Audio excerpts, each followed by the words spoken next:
Effectivement, je pense qu'il y a beaucoup de gens ici qui connaissent bien ce dont je vais parler.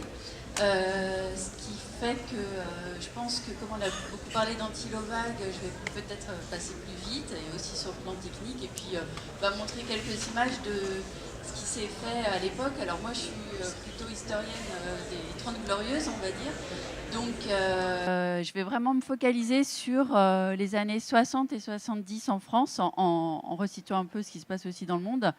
Mais voilà. Donc, en fait, je pense que, effectivement, après les années 50 et le triomphe du mouvement moderne et du style international, dans les années 60, ça ouvre une période quand même de questionnement et de rejet des modèles et des normes. Et en France, on a la chance d'avoir eu en fait plusieurs nouvelles figures d'architectes et d'artistes qui simultanément en fait ont participé à un élan d'émancipation plastique, de libération de la forme. Donc on a Pascal et Claude Hausermann, Jean-Louis Chanéac, Jacques Couel, Antti Lovag, et puis l'artiste Pierre Szekely et Henri Mouette. Et donc, ils vont mener simultanément des recherches sur le voile de béton, qui est une technique souple qui va leur apporter une grande liberté. Et on va voir en fait qu'ils vont se rencontrer les uns et les autres parce que après une publication dans l'architecture d'aujourd'hui, Jean-Louis Chanéac va rendre visite au couple Hausermann qui habite pas très loin de chez lui. Et ça, c'est en 1964, pour bien situer la chronologie, parce que je pense que c'est important. Et après, alors si j'ai bien compris, parce que tout le monde n'a pas toujours la même version, Chanéac et les Hausermann vont rencontrer Antti Lovag aux Rencontres internationales de Cannes en 1969. C'est la première session, c'était, je réévoquerai tout à l'heure brièvement. Donc en 69, les trois se rencontrent. Et en fait, à ce moment-là, Antti Lovag vient juste de quitter l'agence de Couel et s'est installé dans les Alpes-Maritimes. Et ce que je pense qui est important, c'est qu'ils vont se lier d'amitié. Et il ne va pas y avoir de conflit de paternité, ni de concurrence. Ils vont échanger vraiment ensemble. Et je pense que c'est important aujourd'hui de ne pas mettre forcément de la concurrence entre eux. Donc, on sait ici, c'est que les concepteurs et les habitants des bulles, avant tout, ce qu'ils veulent, ce qu'ils refusent quand même, c'est de vivre dans les logements collectifs standardisés qui sont beaucoup développés dans l'après-guerre. Et on est dans une société qui est passionnée de science-fiction d'un côté, mais de l'autre, il y a aussi ce qu'on a dit tout à l'heure, c'est qu'il y a aussi une influence des constructions primitives, igloos, huttes. Antti parlait des constructions qu'il y a en Sardaigne, des trullis et tout ça. Donc, c'est en fait un petit peu entre les deux. Et ce qui est important pour tous ces créateurs, c'est qu'en fait, la bulle, enfin je dis la bulle de manière un peu générique, mais ça peut être à la fois un choix économique et esthétique ou pratique. Ça reste quand même une coquille protectrice qui doit s'adapter aux gestes quotidiens avant tout. Je ne vais pas citer tous les précurseurs ni les influences, mais je pense que tous, en revanche, reconnaissent l'influence de Gaudi, parce que dans l'étude des espaces biomorphiques et le fait que de prendre la nature, qu'elle soit végétale ou animale, comme modèle, c'était très important pour eux tous, même si après, c'est pas... esthétiquement, on n'arrive pas à la même chose. Mais je pense que ces deux œuvres-là que je vous montre ici sont fondamentales pour Hausermann et on sait aussi Antti Lovag. On en a parlé tout à l'heure. Il y a la fameuse Maison sans fin de Frédéric Kissler qu'il avait prévu, alors qui est restée à l'état de maquette. Il y a eu plusieurs maquettes, mais il avait prévu de la construire en béton sans coffrage. Donc c'est vraiment un des modèles. Et ce que vous avez à gauche, c'est une maquette aussi, donc ça n'a pas été construit. C'est la maison sur la plage de Sanford Hauser, et ça date de 1956. Alors, dès les années 20, on sait que la technique du gunitage, qui n'est pas celle utilisée par tous les constructeurs de maisons bulles, loin de là, mais c'est intéressant, c'était donc utilisé pour tout ce qui était tunnels et piscines. Ça, bon, ici, vous le savez pour la plupart, mais bon, ça consiste à projeter de l'air comprimé, par air comprimé un mortier à base de liant hydraulique sur un coffrage perdu. Et plusieurs architectes s'emparent de cette technique assez facile pour proposer, pour se passer des coffrages traditionnels. Donc, ce qu'on disait tout à l'heure, l'architecte Wallace Neff, dès 1941, invente un procédé de construction airform qui est économique et ultra rapide, les fameuses bubble. Donc, on est déjà dans la bulle, hein, bubble houses, qui sont achevées en 48 heures. Et ce qu'on évoquait, donc c'est un ouvrier qui projette du béton sur un ballon qui est maintenu à sa base par une dalle avec un petit morceau de grillage. Après 24 heures, le ballon est dégonflé. Et après, il y a isolation, reprojection, mais je vais peut-être passer. Et il y aura près de 2500 bâtiments qui vont être construits dans le monde de cette manière-là. Pareil pour Dante Bini. L'italien, et on est dans les années 60, mais qui aussi fait une technique économique et ultra rapide pour construire des dômes à partir d'une membrane qui est recouverte d'une fine couche de béton puis gonflée. Et là, il y en aura environ 1500 qui vont être construits dans le monde entier. Bon, là, on revient anti-Lovac, mais ce qui est intéressant, effectivement, c'est plus que la suppression de la façade, je dirais, c'est l'abolition de la différence entre la toiture et la façade. Et le fait qu'il y ait un excellent équilibre statique, voilà, c'est autoportant. C'est comme des bulles de savon, ça se renforce et ça s'entremêle et s'interpénètre et se consolide entre elles. Alors, la base du voile de béton, je ne sais pas s'il faut que je la rappelle. Ouais, on va laisser tomber si on veut rester dans le temps. Donc là, vous voyez Anti-Lovac justement sur... les deux du haut, c'est un chantier d'Anti-Lovac. À droite, c'est un Zekeli en Bretagne, on reviendra dessus. Et puis une projection sur un chantier de Grattalou. Pour montrer quelques exemples à l'étranger qui apparaissent à l'époque aussi, il y a la Casa Saldarini de Vittorio Giorgini en Toscane en 1962, c'est celle que vous avez en haut. Et en bas, c'est la maison de Jacques Gillet à Liège, que vous devez bien connaître. On est 67-68. Et aux États-Unis, il y a eu beaucoup d'exemples, mais j'en montre deux, parce qu'elles se répondent bien. Donc, il y a la Limp Penis House, qui est en Californie en 69, de Mark Mills. Et en bas, la House of the Century de Ant Farm, au Texas, 71-73. Donc Ant Farm qui faisait les gonflables et qui là, ils ont construit en dur. Si on revient à la France, finalement le premier à avoir construit de ses propres mains une bulle, c'est Pascal Hausermann en 1959. On est à Grilly, dans l'Ain. Et je vais juste lire ce qu'il a mis dans la demande de permis de construire parce que finalement, c'est quand même... voilà, ça résume bien pour les rares qui ne connaissent pas le principe. La forme et la facture de cette maison découlent des possibilités qu'a le béton de s'adapter à une forme statique. Lorsque cette forme est atteinte, le voile ainsi formé supporte d'être extrêmement mince. Le poids du béton mis en œuvre étant minime, le coffrage peut être réduit à sa plus simple expression, c'est-à-dire incorporé au voile. Le béton, dans cette construction ne supportant que de faibles contraintes, n'a pas besoin d'une grande homogénéité. Il suffit donc de gicler un mortier sur une trame réceptrice à cheptel attachée à l'armature principale. Donc pour Hausermann, avant tout, le choix de la bulle, c'est un choix économique. Un seul matériau suffit. L'emprise au sol est restreinte, les fondations très légères et ça offre le plus grand volume intérieur pour la plus petite surface extérieure. En revanche, ça, Anti-Lovac la suit très bien, c'est tout le second œuvre revient beaucoup plus cher parce qu'il faut adapter toutes les fenêtres et mobilier. Je vais passer vite sur les autres réalisations. Là, c'est Pascal Hausermann, 1960. À quelques kilomètres de la première. Donc là, il va perfectionner son procédé en ajoutant en fait un bandeau vitré à l'équateur qui offre un éclairage à 360 degrés. Et puis, avec son épouse Claude Costi, qu'il a connu à l'école d'architecture de Genève, ils vont décliner ensemble l'utilisation du voile de béton pendant la décennie suivante, avant de se séparer, au début des années 70.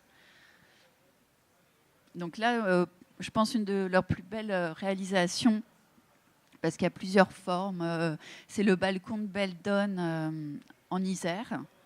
On est en 1966. C'était une sorte de centre de loisirs avec restaurant végétarien et une petite piscine. J'aime bien ce projet-là. C'est le Club Teki à Paris. On est en 1967. Et c'est un club de sport qui a été construit entre deux immeubles, rue de Sèvres. Ça a été démoli depuis. Mais voilà, il y avait au centre, on voit bien la construction, et puis au centre, une sorte d'escalier arbre qui menait à une piscine avec une plage divan. C'était assez incroyable. Toujours à la même époque, le motel L'Eau Vive qui ouvre en 1968, avec une grosse bulle polymorphe qui accueille tous les services et toutes les petites bulles des chambres autour. Là, on est à Raon-l'Étape, en Lorraine. Vous pouvez toujours y aller. Enfin, j'imagine que vous le savez, mais ça fonctionne toujours et c'est à vendre. Et puis, voilà, il y a eu plein d'autres maisons, mais des petits exemples. Une maison pour des potiers à Ponsas, la maison Barrault en Savoie, qui est en bas. Et puis, une de leurs plus belles réalisations, je pense que c'est en 1968, ils décident, donc le couple Hausermann, de construire leur propre maison sur les ruines d'un presbytère. Et ils vont greffer dessus à la fois des bulles un peu typiques de leur travail, on en voit deux, et puis des volumes qui sont pour le coup beaucoup plus sculpturaux. Là, on est sur le toit avec les cheminées. Voilà. Et alors, c'est quelque chose en fait qu'ils mettent en place au fur et à mesure de leur inspiration. Il n'y a aucun plan préalable. Ils font le ferraillage. Et à l'intérieur, toutes les proportions correspondent à la distance que pouvaient atteindre les bras de Pascal Hausermann, en fait. Et ça crée vraiment une sorte de caverne onirique où tous les espaces, en fait, il y a des perspectives entre eux. Là-haut, on a la salle à manger, en bas, le salon. Enfin, là, c'est vu depuis leur chambre. Et puis le salon. La chambre des parents, des chambres d'enfants, je passe vite. Hop. Et pour Pascal Hausermann, un petit peu comme Jean Prouvé, finalement, lui, il rêvait de faire une maison comme un objet de consommation, un peu comme une voiture qui serait remboursable en 3 ou 4 ans. Et donc, pour aller plus loin que le voile de béton, il travaille beaucoup sur le plastique. Et voilà, ça, c'est un des premiers exemples. En 1962, un prototype d'habitation minimale en mousse de polyuréthane projetée sur du polyester armé de fibres de verre. Voilà, mais en fait, le problème, comme pour la plupart des maisons plastiques de l'époque, c'est qu'aucun industriel ne va se lancer dans l'aventure. Et donc, comme l'économie dépend de la production en série, il n'y aura pas d'autres exemples. Mais Pascal Hausermann va continuer de travailler sur le plastique et ça va prendre une autre dimension avec ce qu'il appelle les dos mobiles, dont là vous avez un exemple. Donc en 1972, à Bolène, dans le Vaucluse, il va ouvrir un atelier-usine d'habitat industrialisé, mais qui, on va le voir, ne sera jamais industrialisé, en fait, parce que toutes les bulles qui vont sortir de cette usine, en fait, auront été faites de manière artisanale, parce il a essayé avec un constructeur naval de créer quelque chose, mais ça n'a pas marché. Et donc, en fait, c'est l'idée de faire des bulles. Alors là, on est en mousse phénolique projetée sur du polyester armé de fibres de verre. Et chaque bulle correspond à une pièce. Et puis elles sont autoportantes sur des pieds télescopiques, ce qui fait qu'on peut les installer un petit peu partout. Et c'est quelque chose après qui peut partir. On peut l'enlever du terrain. Et donc, au printemps 74, c'est ce que vous avez en photo. Et la Caisse des dépôts va va financer un prototype d'habitation complète. C'est dans le Val d'Hier, dans l'Essonne, et qui va être habité pendant 1 an par une famille suivie par des sociologues. Mais finalement, ça va pas, il va jamais y avoir de véritable industrialisation. Pour revenir, justement, refaire le lien avec Antilovague, on est en 69-70, quand il y a ces fameuses rencontres internationales de Cannes, qui regroupent en fait toutes les recherches des architectes prospectifs. C'est des rencontres, oui, voilà, internationales, donc il y en a de tous les pays. Et pour perpétuer en fait cet esprit qui va se trouver à Cannes en 69-70, Léo Zerman, Chanéac et Antilovague vont créer en 70 le groupe évolutif que vous devez connaître pour certains, qui devient en 1971 l'association Habitat Évolutif. Et ils vont réunir autour d'eux des industriels, des étudiants, sculpteurs, sociologues. Et le maire de Douvaine, en Savoie, qui leur propose de fixer le siège de cette association là-bas. Et c'est dans ce cadre, en fait, que Chanéac, Ozerman et Lovag vont imaginer une sorte d'élément de liaison standard entre pour raccorder leurs différents modules. En fait, c'était un élément circulaire de 2,10 m de diamètre qui permettait de réunir. Alors, voilà ce qu'écrivait Chanéac à l'époque. Chacun de nous possédait une collection de modules adaptés aux fonctions fixes de l'habitat, salle d'eau, cuisine, espace repas, et des modules indifférenciés pour les fonctions moins techniques, circulation, séjour, atelier, réserve. Nous avions convenu de coordonner la forme des ouvertures de connexion afin de rendre possible la juxtaposition et la superposition de nos modules, un peu à la manière des modules spatiaux américains et soviétiques.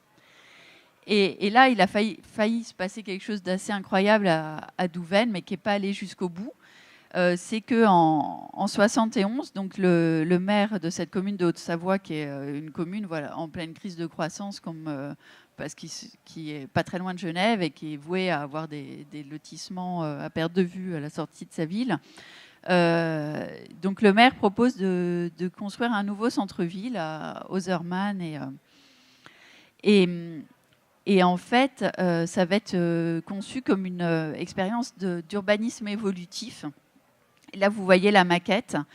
Et il y avait des zones d'animation. Je vais vous montrer les photos de ce qui a été réalisé après. Mais surtout, ce que vous voyez dans les petites structures avec des toutes petites bulles, c'était l'idée que chaque habitant pouvait choisir dans un catalogue les bulles qu'il voulait, des Ozerman, de Chanéac, d'Antilovague, et après s'installer ou dans une structure comme ça ou sur un terrain. Et finalement, c'est un ensemble qui devait évoluer au gré du temps, selon le besoin de la population. C'était pas quelque chose de fini, mais bon, finalement, ça a été avorté avant. Alors, ce qui a été construit, c'est la salle polyvalente par Pascal Ozerman, parce que c'est le moment où Pascal et Claude Ozerman se séparent. Donc, ils se répartissent les chantiers. La salle polyvalente, bon, maintenant, elle est vraiment dénaturée, et avec des dos mobiles qui arrivent, parce que qui devaient servir de vestiaire. Là, on les voit sur le dessin. Mais je pense que ça a créé un choc dans la ville de Douvaine quand les dos mobiles sont arrivés sur leur voiture. Voilà. Après, ce qui fait que le maire n'a pas été renouvelé aux autres élections. Et le chantier a été arrêté. Mais il y a eu quand même ce que je considère comme un des chefs-d'œuvre de l'architecture bulle, qui est l'école maternelle de Claude Costier-Ozerman, qui a été construite donc à la deuxième moitié des années 70. On a la grande capsule pour les activités communes et puis toutes les petites classes qui sont autour. Là, en haut, c'est une photo actuelle, et en bas, j'ai mis les photos parce que justement, on parlait d'histoire de peinture. Ça a été repeint en rose vif, et c'était prévu en fait dans des teintes beaucoup plus subtiles qui rappelaient l'architecture de la région.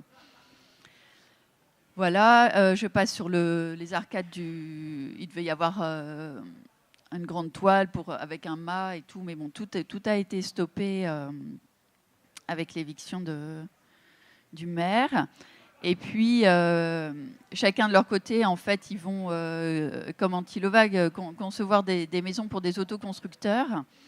Et en 1972, Claude Costier-Ozerman conçoit pour Joël Hunal, dont on a pas mal parlé, une maison en Ardèche qu'il a décidé de construire lui-même. Et au début, c'est le fils de Claude Costier qui va lui expliquer la technique. Et après, lui va s'y mettre d'abord les week-ends et les vacances. Et après, il va carrément démissionner de son travail pour se consacrer qu'à sa maison.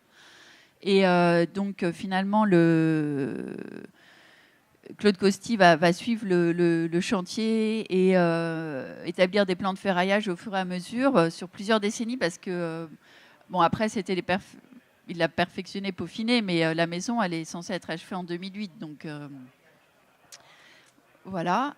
Et ça repose sur les rochers sans fondation. Et c'est Joël Hunal qui va appliquer lui-même. Il n'y a pas de machine à projeter. Il va appliquer lui-même le béton.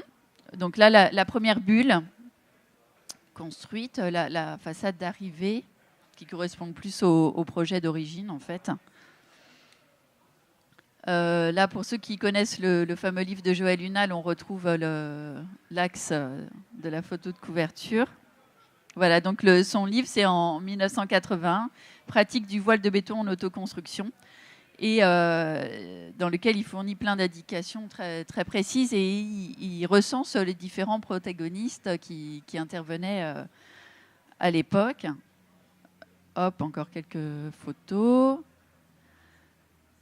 Et puis l'intérieur, on retrouve les hamacs qu'il y a aussi chez Antilovac. Et puis voilà aussi le mobilier, tout est ferraillé en même temps, les étagères, baignoires, tout. Voilà, l'extérieur et l'intérieur d'un hamac en béton, pas l'autre. Pour poursuivre ce panorama, je voulais juste évoquer brièvement Jean-Louis Chanéac. J'aime bien cette photo parce qu'on voit un peu toutes les cellules sur lesquelles il a travaillé durant toute sa vie. En architecture bulle, il a très peu construit, mais il a beaucoup réfléchi. Et il va se retrouver lui-même avec ce problème de ne pas trouver d'industriel ni de constructeur prêt à s'impliquer dans la préfabrication. Donc là, on le voit avec des maquettes. Là, des cellules amphores en coque de béton, c'est en bas, et en haut, c'est des cellules gothiques en tôle d'acier.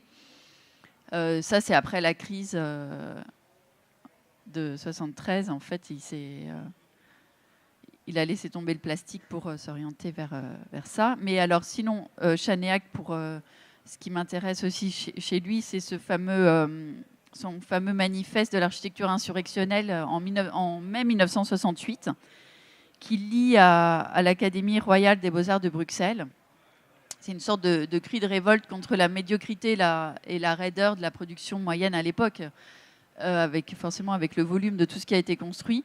Et dans ce document, en fait, il préconise à l'aide de dessins l'installation de bulles pirates qui vont se greffer sur les façades des bars et des tours existantes pour agrandir les appartements ou se poser un peu partout. Et il écrivait « Lorsque je contemple un grand ensemble, j'ai envie de donner à ses habitants les moyens de réaliser leurs rêves et leurs besoins du moment en mettant à leur disposition ou en leur donnant les moyens techniques pour réaliser clandestinement des cellules parasites. » Et c'est après avoir lu ce manifeste que Marcel Lachat, qui était en stage chez Pascal Ozerman, décide de construire clandestinement une bulle sur la façade de son immeuble. Et voilà, finalement, ça va faire beaucoup de bruit. Et il a fait ça parce qu'il demandait un nouveau logement parce qu'il avait eu un enfant et qu'il ne l'obtenait pas. Mais en fait, on va lui demander de décrocher ça très vite et il va être logé. Mais c'est une des images qui a beaucoup circulé à l'époque et que les gens connaissent même encore maintenant, je pense, sans forcément savoir d'où ça vient. Mais bon, ça a été très diffusé. Et puis, juste pour parler aussi brièvement de sa maison personnelle, on est en 1976 à Aix-les-Bains, donc qui s'inscrit discrètement sur un terrain qui est très en pente. Et donc là, lui, on n'est pas forcément dans la géométrie, mais pour ne pas faire en fait un choix formel réfléchi, il décide de travailler avec la première vision qui s'impose à lui, et ce sera une cosse de haricots. Une image protectrice, quand même, on revient à ça, l'idée d'une image protectrice qui vient de l'enfance et qui épouse complètement le terrain. Et vue du ciel, d'ailleurs, elle ressemble plus à un oiseau. C'est ce qu'il écrivait. Une tour escalier flanquée de 2 chambres noisettes forme l'empennage légèrement désaxé d'un aéronef échoué au fond du cirque naturel de la barre rocheuse. J'accentuais le caractère zoomorphe de la bête en équipant les ouvertures yeux de paupières latérales. Le coin repas, la cuisine, la salle de bain évoquaient la forme du petit pois. En fait, c'est ce que vous voyez qui ressort en façade. Celle qui est fermée, la petite bulle qui ressort, qui est fermée, c'est la salle de bain. Et celle après qui est ouverte, c'est la cuisine. Et alors, ce qui est amusant, c'est de voir les différences entre les uns et les autres, parce que lui, pour le coup, il y avait des plans préalables très précis, et la maison correspond exactement, c'est le résultat exact de ce qu'il avait projeté en amont. Donc là, l'extérieur. Et aussi, ce qu'il disait, que c'était une architecture, il disait c'est une architecture qui correspond à mes fantasmes. Et il disait très clairement que l'entrée et la cage d'escalier étaient inspirées de sexe de femme. Et là, on voit l'intérieur, cuisine, salon. Je passe à Jacques Couel. Donc, en fait, ce qui est intéressant avec Couel, c'est qu'il est arrivé très tard, finalement, à cette architecture un peu différente de ce qu'il faisait avant, parce qu'il il est l'auteur de centaines de demeures, de châteaux, de parcs. Et au début des années 60, à Mouansartou, il imagine un village de 86 maisons de vacances de luxe, et c'est dans un style pseudo-provençal qui s'appelle Castel-Arras-le-Vieux. Et le promoteur alors lui demande de réaliser 50 maisons de plus en contrebas. Et c'est ainsi qu'en 1962, alors qu'il a 60 ans, en fait, Jacques Couel marque un tournant fondamental dans son parcours avec Castel-Arras-le-Neuf, dont finalement il n'y aura que 5 prototypes construits parce qu'il y aura un manque de clientèle. Et donc ça a achevé à peu près en 1965. Et en fait, ça devait couvrir toute la colline, mais il n'y a eu que 5 exemples. Ce qu'il faut préciser, évidemment, c'est que là, on voit l'influence, peut-être davantage que chez les autres, l'influence de Gaudi, mais aussi de son expérience, je ne vais pas rentrer dans les détails, mais d'observation de la nature, des terriers, des tanières. C'était quelque chose qu'il disait beaucoup. Il appelait ces maisons des maisons paysages. Mais chez lui, contrairement à chez Antilovague et les autres, on est dans une illusion en fait de quelque chose de naturel. Il n'est pas du tout dans la recherche d'une vérité constructive comme les autres. Chez lui, c'est seul le décor est organique. Il ne travaille pas du tout sur des formes autostables, mais en fait, c'est des squelettes traditionnels qui sont habillés de formes libres. Donc, il utilise plutôt des astuces de décorateur de théâtre avec une structure de maçonnerie pour les piliers, les planches, les murs, et qui est prise dans une enveloppe sculpturale formée à l'aide de grillages, de plusieurs couches de plâtre et de béton appliqué à la truelle. Et il utilise le fameux stucanet, alors voilà, j'imagine que vous connaissez, pour plier ces panneaux de carton perforé et pour arriver à faire tous ces mouvements. Voilà encore le Castel-Arras, le Neuf. Et brièvement, une autre de ces maisons dans la vallée de Chevreuse, on est en 1965, au milieu d'une propriété incroyable de plusieurs hectares de chasse. Et là, on retrouve ce qu'on a à Castel-Arras-le-Neuf, donc des fenêtres qui sont protégées par des sortes de ronces métalliques, la porte d'entrée aussi en cuivre martelé. C'est des choses qu'on retrouve dans le reste de l'œuvre de Coel. Et aussi, enfin, on a commencé à évoquer tout à l'heure, mais il y a quand même une dimension érotique souvent dans toute cette architecture. Bon, là, c'était poussé à son paroxysme parce que le lieu se prêtait à ça. En fait, si on a vu la piscine un petit peu de l'extérieur, se retrouvait dans le salon en contrebas. Et donc, en fait, le propriétaire pouvait voir des femmes qui nageaient dans la piscine depuis son salon. Et j'aime beaucoup cette photo qui est qui est apparue à l'époque dans Paris Match. On voit Jacques Coel dans son costume d'académicien dans cette maison. Et je trouve que voilà, le contraste est assez amusant. Et après, en 1970, sa maison, la propre maison de Coel à Montemano en Sardaigne, tout le monde s'accorde à dire que finalement c'est celle où il va pousser le plus loin dans l'organicisme. Et finalement, oui, ça sera la plus aboutie, la plus harmonieuse, je pense. Donc on voit bien quand même qu'elle suit en haut la forme des rochers. Là, c'est son entrée un petit peu comme dans un temple, et là on voit l'extérieur avant que ce soit recouvert de toutes les petites céramiques qu'il y a eu par la suite. Et si je vous montre tout ça, c'est vrai que c'est intéressant parce que Antti Lovag a travaillé avec lui et a connu tous ces lieux. Et justement, j'enchaîne sur lui. Alors je vais peut-être pas reprendre tout ce qu'on a dit, mais juste redire qu'il s'installe sur la Côte d'Azur en 63 et qu'il travaille pour Coel jusqu'en 1969. Et tout à l'heure, l'article qui a été lu, finalement, reprenait bien cette idée que ce qu'il disait, c'est Coel m'a donné la liberté, c'est à lui que je dois la certitude que tout est possible. Donc voilà. Alors si on n'a pas trop le temps, je passe peut-être sur... alors ça, c'est le tout début de Tourette-sur-Loup, avec des étudiants. Donc il fait la fameuse maison prototype qu'il habitera par la suite. Pardon ? Oui, jusqu'à sa mort. Et donc voilà, ça c'est les premières images de l'époque. Et donc lui, il travaillait, enfin je pense aussi pas mal avec des maquettes métalliques pour arriver à situer dans la nature, dans le terrain, en fait, les volumes adéquats. Et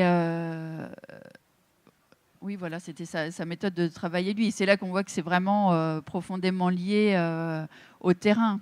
C'est ça quand même la base du début de son travail. Donc ça, on a vu plein de belles images, donc je ne vais pas m'attarder. La maison du Rouréou. Quelques photos de l'intérieur.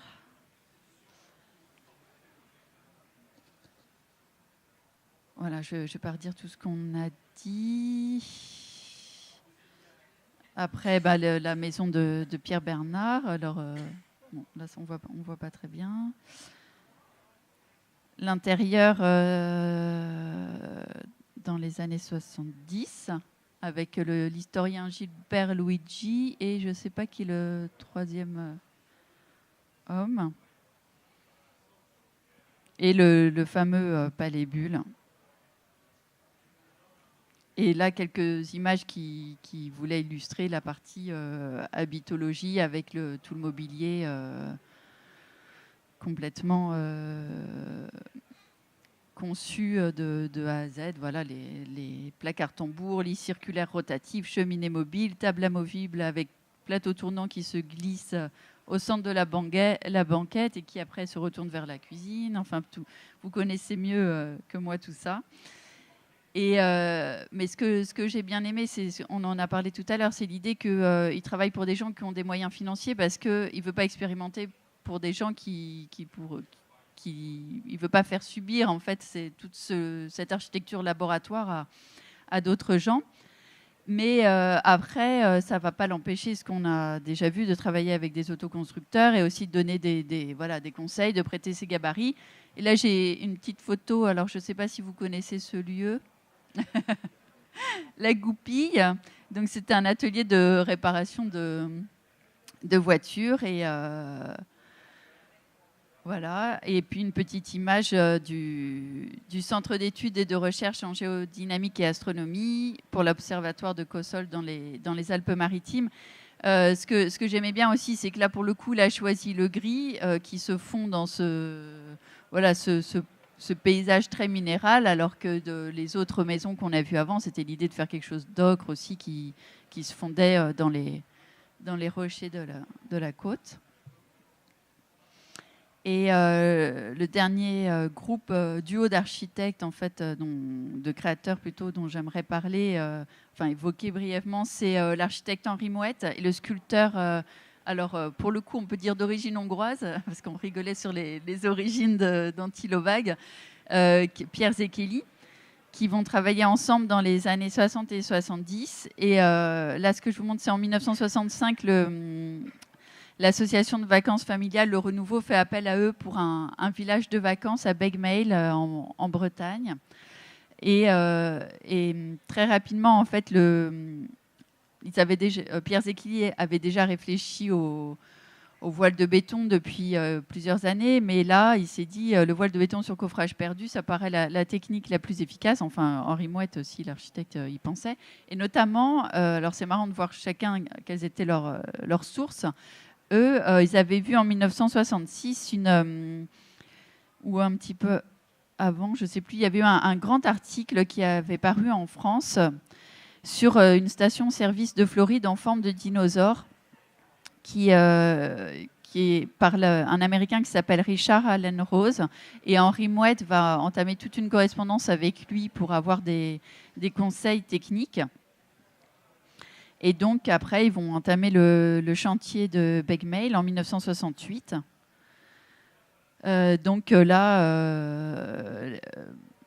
c'est la figure géométrique qui fonde l'ensemble, c'est le cercle qu'on retrouve en plan, en volume, le dessin des fenêtres, parce que pour Zekeli, c'est un peu ce que disait Antilovag aussi, c'est l'idée que le rond, c'est ce qui réunit mieux le groupe, tant sur le plan pratique que symbolique. Bon, là, en plus, comme c'est pour un village de vacances, ils étaient forcément nombreux. Et donc, tout le village se développe à l'horizontale, comme ça, avec un assemblage de portions de sphères et solides de révolution.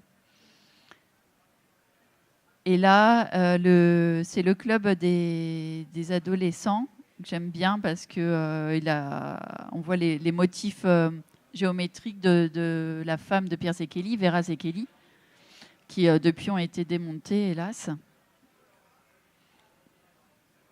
Et l'univers de jeu du jardin d'enfants, là pour le coup, on voit encore un petit peu l'apport de Vera Zekeli. Et c'est vraiment quelque chose complètement adapté, c'est ce qu'on disait tout à l'heure, quoi, à sa fonction, c'est-à-dire que c'est un anneau ondulant et la hauteur sous plafond des pièces varie en fonction de l'âge des enfants qui y jouent. Bon, il y a eu d'autres constructions, moi de Zekeli, mais je vais terminer par l'une des plus abouties, en fait. C'est la maison Verlet. On est en 1971-72 à Sebourg, dans le nord de la France. Alors, c'est formé de plusieurs volumes distincts sur un terrain en pente. Et l'ensemble, en fait, prend un peu l'allure d'un hameau qui serait relié par une galerie, des passages couverts qui se transforment en galerie. Et que Zekeli, en fait, Zekeli assimilait un peu le fonctionnement de cette maison à celui d'une plante. Donc, on a le chemin d'accès qui se transforme. Là, on voit l'extérieur. La galerie. Et qui va desservir les différents espaces. Avec, alors là, on voit en bas une chambre d'enfant. Et l'intérieur du salon, avec évidemment la cheminée qui est censée, et l'espace en creux qu'on retrouve aussi chez Antilovag, l'idée de rassembler symboliquement toute la famille. Et je vais juste vous citer Pierre Zekeli parce que je pense que ça rejoint ce qu'on a dit tout à l'heure par rapport à Antilovag. Il explique un petit peu cette maison. Il dit: grâce à la technique du béton pulsé qui devient monnaie courante, la véritable problématique de l'habitat peut être affrontée. Le futur propriétaire de la maison souhaitait mener l'étude et la construction parallèlement à sa psychanalyse, de sorte que la maison résultante soit la projection dans le réel de la réussite ou de l'échec de la recherche de son espace intérieur. Pour continuer le thème psychanalytique par l'usage de son imagerie, nous retrouvons à l'intérieur de cette maison le bien-être supposé de l'enfant dans le ventre de sa mère. Les mouvements de la vie familiale devraient être protégés par des parois aussi librement et pratiquement que les escargots et les coquillages le font depuis des temps immémoriaux, en sécrétant leur ciment autour de leurs mouvements. Donc, pour rester dans l'axe un peu historique, pour conclure ce qui est ma période, voilà, des années 60-70, je pense que le premier choc pétrolier en 1973 va quand même donner un sacré coup de frein à toutes ces aventures architecturales, humaines et techniques. Souvent parce que déjà chauffer ces bâtiments qui... Alors, pas toutes, hein, mais la plupart avaient une isolation assez minime ou inexistante, devient un luxe. Et puis, tout ce qui est évidemment en matière plastique, les prix vont être multipliés par 3, donc ça sera plus au rendez-vous. Et je pense qu'en plus de la croissance économique qui n'est plus au rendez-vous, c'est aussi le changement des mentalités à l'époque qui va un peu brider cet esprit. Et aux contraintes administratives qui restaient relativement légères, il va succéder un nombre croissant d'oppositions à la fois culturelles et réglementaires, et qui fait que depuis les années 80, finalement, les maisons bulles sont essentiellement restées le domaine d'Antilovag et des gens qui l'ont côtoyé, des autoconstructeurs, et qui sont lancés dans l'aventure après, que ce soit des architectes ou des non-architectes qui sont lancés après l'avoir côtoyé. Et lui, on l'a entendu plusieurs fois, qui se qualifiait de bricoleur, finalement, est arrivé à fédérer autour de lui, je pense, un véritable courant. Voilà. Merci. Merci, Raphaël.